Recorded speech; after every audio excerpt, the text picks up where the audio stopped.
क्या शतुर्मुर्गी रवैया अख्तियार किया जा रहा है? भाई सड़क पर जो दिख रहा है वो ठीक है, मैं सरकार की बात को भी फेस वैल्यू पर लूंगा कि हम सिचुएशन पर नजर बनाए हुए हैं, नए नए सोर्सेज, अब नए आपको जगह ढूंढनी पड़ेंगी जहां से गैस लिया जाएगा, तेल लिया जाएगा, उसमें थोड़ा लैग भी है, पर घबराने की जरूरत नहीं। तो सड़क पर जो दिख रहा है और सरकार जो बता रही है, आप किस तरह से इसे आंक रहे हैं दिबांग? देखिए, जो नई नई जगह जहाँ से बात हो रही है उसके बारे में मैं आपको विस्तार से बनाऊंगा। पहले आपके सवाल का जवाब दे दूं। आप देखिए कि क्या है, संकट का समय है। परिवार में जब संकट का समय होता है तो क्या होता है, बड़े बुजुर्ग मिलके बैठते हैं, सबको समझाते हैं, सब लोग मिलके संकट से लड़ते हैं। क्यों नहीं सरकार विश्वास में लेती विपक्ष को, मीडिया को, देश के आवाम को? क्यों नहीं प्रधानमंत्री राष्ट्र के नाम एक संदेश देते? देखिए, संकट की घड़ी है, हमारे तेल वहां से आता है, गैस वहां से आता है, हम लोग मिलके लड़ेंगे। आप 3 सब्जियां बनाते हैं, 2 में काम बना लीजिए। ऐसी बातें पहले हो चुकी हैं। हाँ। लाल बहादुर शास्त्री ने ये बात की थी जब लड़ाई हुई थी। तो मैं कह रहा हूं क्यों नहीं वो कर पाते? और जब आप ऐसे हैं जिसका आपने उल्लेख किया कि भाई आप बताइए कि ताली बजा लेते हैं, आरएसएस वाले कहते हैं, ये दिखाता है कि उनको कितना विश्वास है। जब इतना विश्वास है, वो कैपिटल है आपके पास विश्वास वाला, तो क्यों नहीं आप साफगोई से आते सामने? कैबिनेट की बैठक में जो समीक्षा की गई उसकी तफसील बाकायदा क्यों नहीं दी जाती? सूत्रों के हवाले से क्यों दी जा रही है? बिल्कुल, आप उसको कहिए। ये सवाल पूछा गया अश्विनी वैष्णव से, उन्होंने सवाल का जवाब नहीं दिया, बाकी सब सवालों के जवाब दिए। आप उससे कहिए कि भाई हम लोग इसको लाइव दिखाएंगे, बहुत महत्वपूर्ण प्रेस कॉन्फ्रेंस है, सारे न्यूज चैनल वाले तो आप ही के हैं, उनसे कहिए कि भाई लाइव काटेंगे, हिंदी में बोलिए, सबको समझ में आए बात, तो करिए ना। ये कदम इमरजेंसी में नहीं उठाएंगे तो कब उठाएंगे? ये कहा जाता है इमरजेंसी का मैनेजमेंट बहुत अच्छा करते हैं। इमरजेंसी है ही नहीं, हम बात का बतंगड़ तो नहीं बना रहे। नहीं, बात का तो बतंगड़ नहीं बना रहे, हम देख रहे हैं किस तरीके से। मैं खुद समझ रहा हूँ, हमारे वहाँ जो डिलीवरी वाला आता है कहता है सर अब मुश्किल होगी हम लोग को आने वाले दिनों में। आपको याद है आजकल 10-10, 12-12 मिनट में डिलीवरी आ जाती है। उसने सुबह बताया कि सर ब्लिंकिट वाले ने कि सर अब मुश्किल होगी क्योंकि ना तेल मुश्किल हो रही है, लाइन में लगना पड़ रहा है। तो ये कोई इमेजिनरी सिचुएशन नहीं है। नहीं, लाइन में लगने का एक वजह ये तो नहीं, लोगों में खौफ पैदा हो रहा है, तो जहां टंकी में तेल है फिर भी खड़ा हो गया कि न जाने कल क्या हो, वो भी होगा। हाँ। इसीलिए तो मैं कह रहा हूं कि बजाय इसके कि आप एक कानून बनाएं, एसेंशियल कमोडिटीज एक्ट लगाएं और कड़ाई दिखाएं, आप बातचीत कीजिए ना, लोगों को विश्वास में लीजिए ना। आप कहिए ना कि हम लोग एलपीजी मंगा रहे हैं, हम लोग 4 देशों से बात कर रहे हैं, हमने अमेरिका से मंगाया, केवल 10% हमारी जरूरत तो वहां से आएगा। एक बड़ा अच्छा ट्विस्ट दिया प्रोफेसर अश्विनी महाजन ने, वो कह रहे हैं सरकार घाटा भी उठाने के लिए तैयार रहेगी, तेल की कीमत नहीं बढ़ने देगी। अरे सरकार अपनी जेब से भरेगी, हमें फायदा नहीं दिया, अब अच्छा घाटा नहीं होने देगी, सरकार खुद घाटा ले लेगी। कहां ले लेगी घाटा? मैंने आपको बताया कि इस तरह से तेल की दाम जो है वो 26% घटे, पर जो बाजार में हमको मिलता रहा वो बढ़ता रहा कीमत, वो उस तरफ तो जाते नहीं है। हाँ। मुझे हैरानी इस बात की हुई कि आप क्या कह रहे हैं। देखिए, ये बहुत एक कन्वीनियंट चीज है, इसको समझने वाली चीज है। हमारी दर्शक एक बड़ी रेगुलर दर्शक हैं, हेमा हरि उपाध्याय, उज्जैन वासी, कह रही है अमेरिका के चक्कर में जो पड़ा वो ना घर का रहा ना घाट का। बिल्कुल, ये तो बिल्कुल साफ है। आप अमेरिका से दोस्ती, अमेरिका से दोस्ती, ऐसा कोई सगा नहीं जिसको इन्होंने ठगाने वाली बात जो है वो अमेरिका पे बिल्कुल सटीक बैठती है। ये इसमें कोई शक नहीं है। पर मैं आपको उस बात का जवाब दे रहा हूं कि आप तेल कहां से ले रहे हैं। और मुझे इस बात की हैरानी है, जो मैं बात कह रहा था, आप ये जो कहते हैं ना कि नहीं हम बता देंगे तो दुनिया को पता चल जाएगा, और दुनिया को पता चल जाएगा तो वो भी पता नहीं लगेगा, ऐसे कैसे हो सकता है? सबको पता चलता है, ये खुली किताब है।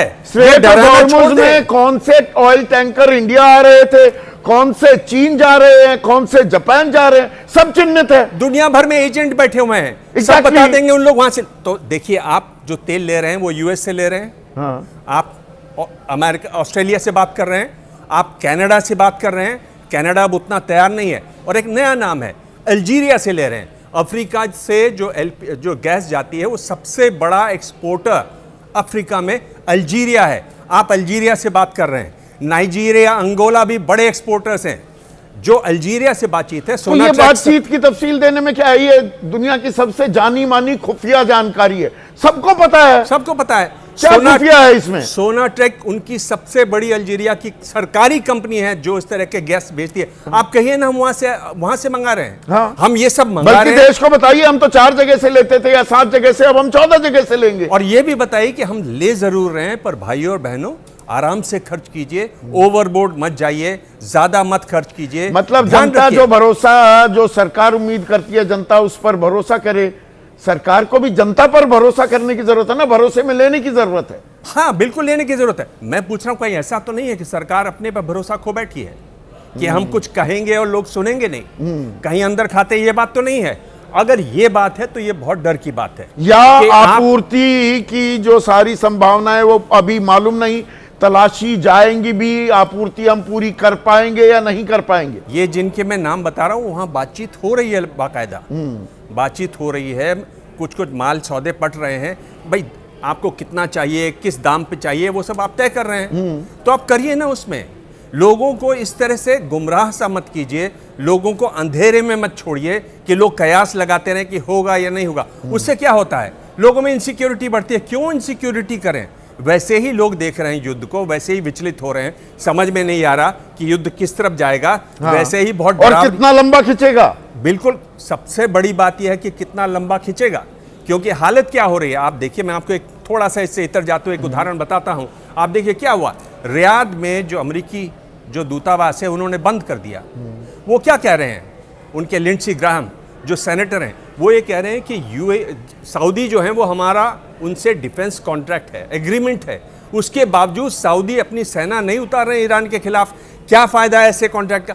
वहाँ जब आपके पास इतनी सैन्य शक्ति मौजूद है, इतने जंगी बेड़े मौजूद हैं, इतनी टेक्नोलॉजी मौजूद है, तो आप एम्बेसी खाली करवा रहे हैं। क्योंकि आप नहीं, क्योंकि इसमें जो आपने पिक्चर पेंट की है वो क्या है कि भाई ईरान तो पस्त है, ध्वस्त है, बिल्कुल घुस चुका है बिल में। तो क्या भाई क्यों आप ये कर रहे हैं खाली? ये ताजा खबर है, ये आज की खबर नहीं, मैं यहाँ आपको पर बता रहा हूं। दर्शकों को थोड़ा सा पुराना भी अतीत भी बता दें। 80 के दशक में सद्दाम हुसैन को सहारा दे रहा था अमेरिका कि ईरान में वो ईरान की रजीम को हटा दे। तब तो रजा पहलवी थे, उसके बाद खैमेनाई भी आए, पहले खुमैनी फिर खैमेनाई 80 के दशक में। तो खुमैनी को हटाने के लिए 8 साल का युद्ध चला। खैमेनाई आकर एक संघर्ष विराम किया, 8 साल चला था वो युद्ध। तो यहां पर जो फंसता है लंबा फंसता है, यहाँ पर लंबा फंसा है। और उसमें जो आप ये बात कह रहे थे कि ये अमेरिका का हाल है कि किसको इसने छोड़ा नहीं। आप देखिए उसने किसको सपोर्ट, सद्दाम को सबसे पहले किसने सपोर्ट किया और अमेरिका किसने ने मारा? अमेरिका ने। तो वही मैं कह रहा हूं कि ये बहुत इनसे बच के रहने की जरूरत है। और मैं आपको ये बता रहा हूं कि जो बड़े जानकार हैं वो ये क्या कह रहे हैं, ईरान इसलिए हमला कर रहा है इन सब जगहों पर ताकि एक प्रेशर बने अमेरिका पर और इजराइल पर, दुनिया भर में हाहाकार हो, इन पर प्रेशर बने।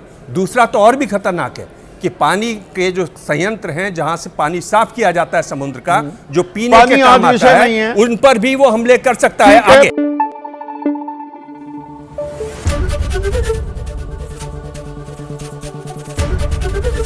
एबीपी न्यूज आपको रखे आगे।